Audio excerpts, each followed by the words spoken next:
It's about 2:29, so we're going to just get started here. My name is Brandon Burbank, and today's perspective, I'm going to give you more of an in-depth perspective of my story, what I've gone through with my mental health challenges, and how I've been able to work through these challenges to become the best version of myself. To start with, I'm going to give you a little bit of information about my childhood, though.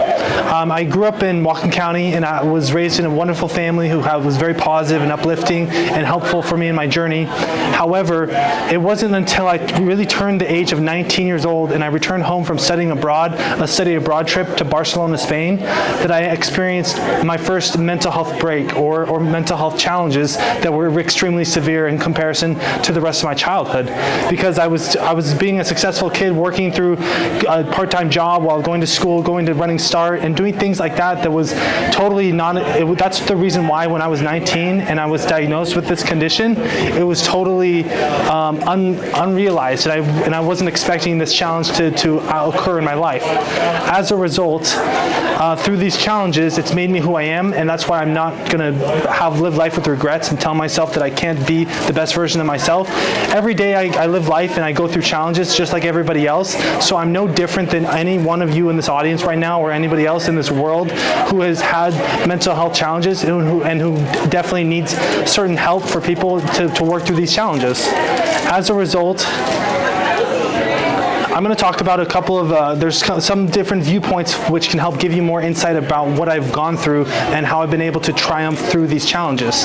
To start with, hospitalizations, mental health treatment center, halfway house, homelessness, and homelessness recovery. All of these are certain aspects and categories of what I've gone through that are pertain to mental health, and where a lot of people could probably create momentum and learn through these challenges of what I've experienced in my life, because of the fact that there's so much empathy that can be created through these challenges. So as a result then, to start with the hospitalizations, and the hospitalizations were extremely difficult and hard for me to work through and transform my life for the better, because I had so much going on at the time.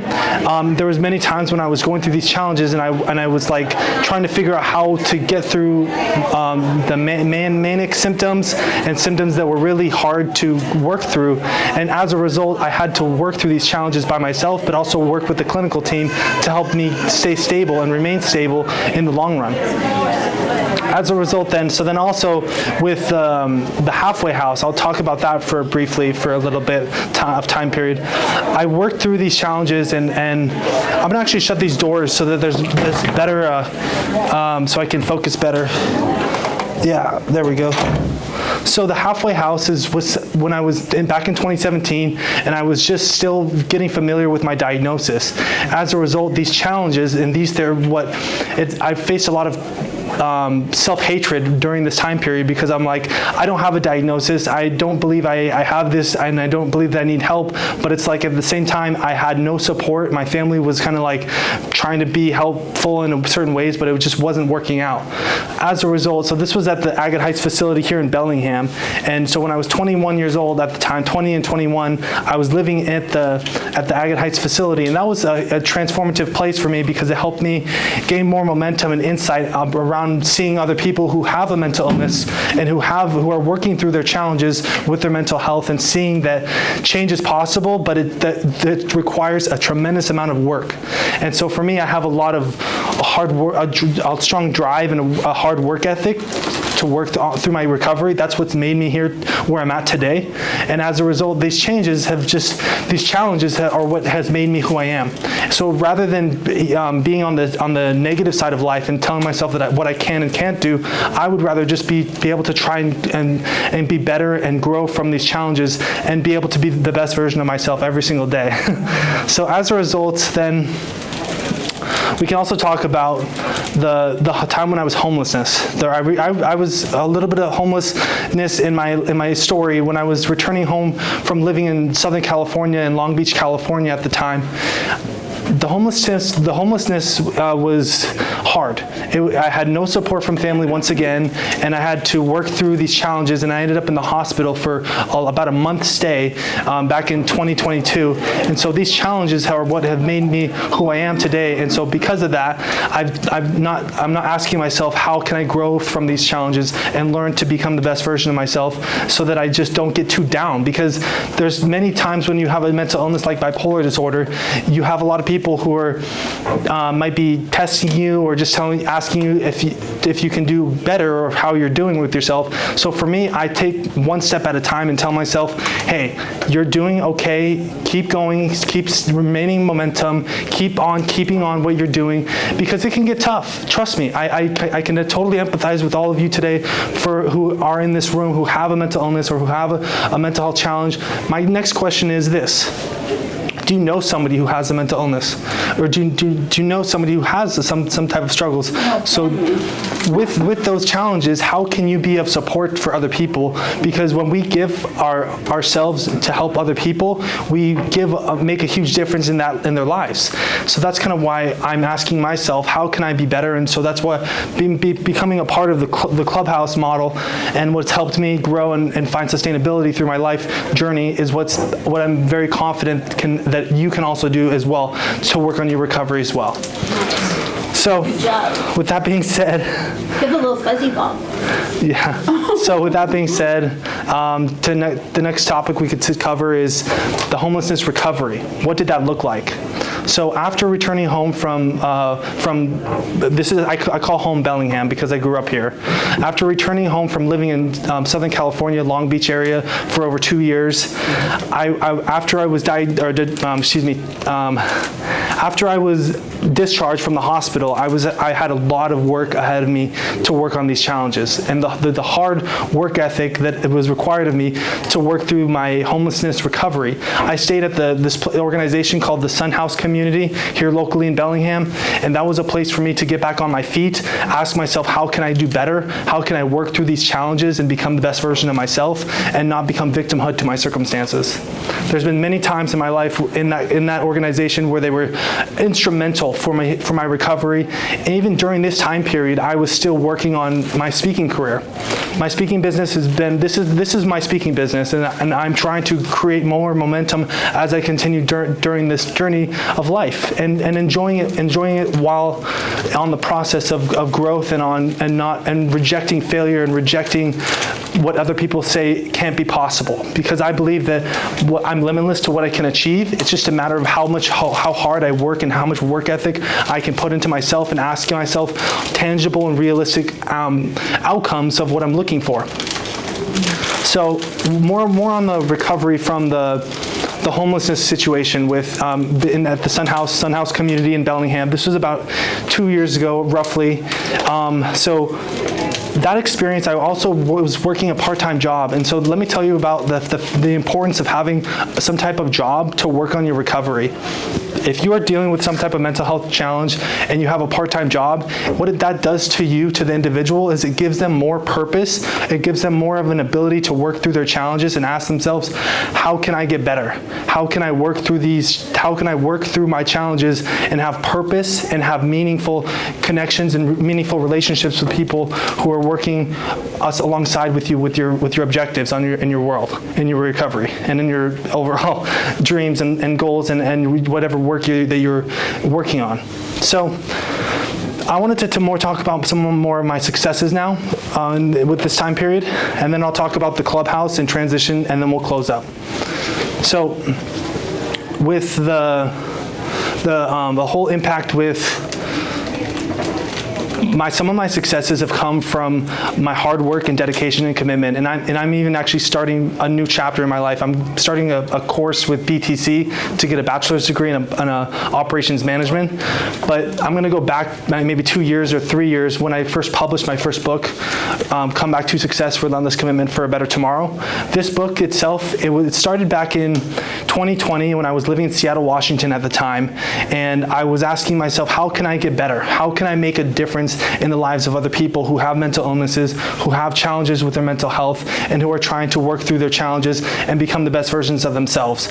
So I asked myself, well, what could I do? So I reached out to a professor at Western. Her name is A.R. Mann, and she recommended to me, Brandon, maybe you should consider doing a book on your story, because that would be powerful for other people to read and learn about my story.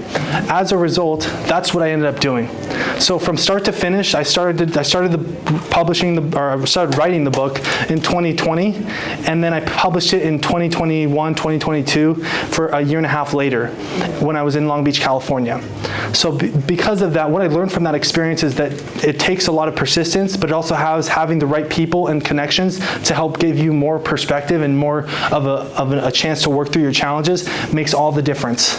So that's what I did. I took advantage of that opportunity, and I didn't stop until I saw the finish line of creating this opportunity to make a difference and sharing my story publicly with other people so vulnerably. So now let's transition to the Welcome Clubhouse and what that model does for other people and why we're all here today as well. The Welcome Clubhouse was founded last June of 2023, and it was founded because we want to help other people who have a mental illness in this community and who are working through these challenges and trying to grow and make the best out of their circumstances and work through their challenges while having supportive people to back them up.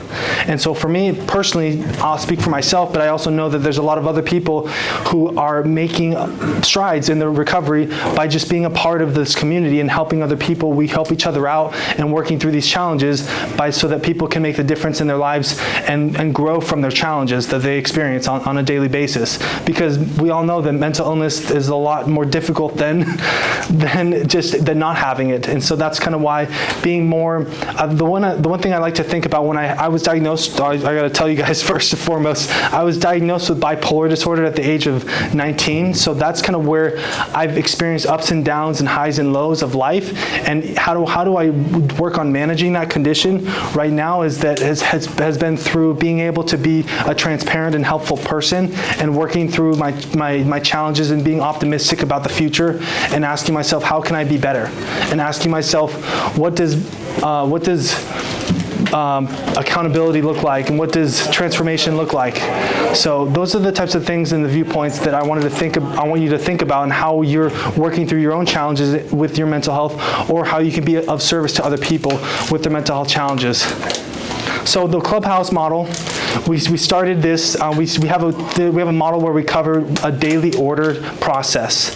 So that daily ordered process is what we do by working on overall different objectives on a daily basis, such as making lunch, such as going on nature walks, such as and partaking in different classes, and just being available to work and communicate with other people, as well as socializing with other people in their own recovery and working on their challenges. So that's my spiel for today, and so I wanted to hopefully give you guys more information around the Clubhouse. And in terms of the Clubhouse model, how it is helping other people is that it's just being a supportive system for people to work on their recovery and make the changes that they need to so that they can grow and become the best versions of themselves. So now I wanted to invite everybody to take your Talkadot form, and then pull out your phone and scan the QR code, and there's a quick survey that gives you more information about where just to comment on my speech and how it was, if I was helpful, and how I could be more helpful. So we'll take a couple minutes. Give me a thumbs up when you are done. Thank you. I have a flip phone, so can I do it later? Yeah, that's fine. It's buried in the bottom, sorry. That's okay. Okay.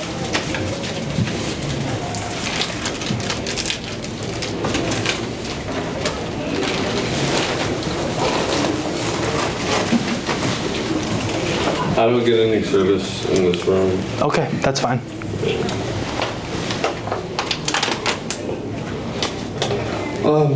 Can I get by you to grab some of yeah. that stuff? Yeah. Don't worry about it then. Here, I'll go. I have this. You're good. I'm just grabbing this bean bag and So do you go to a mental health counselor now? I don't work with a counselor at this time, but I have worked with a counselor in the past.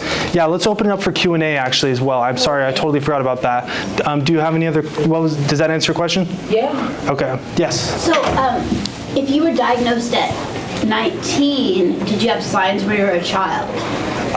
No, I did not have signs. Hyperactive or- No, not really. I was just a very normal kid that was going through these challenges by myself. And when I was 19, things got really difficult and different. Okay, and then do you have schizophrenia in your family or anything? No, ma'am. No? No. Wow.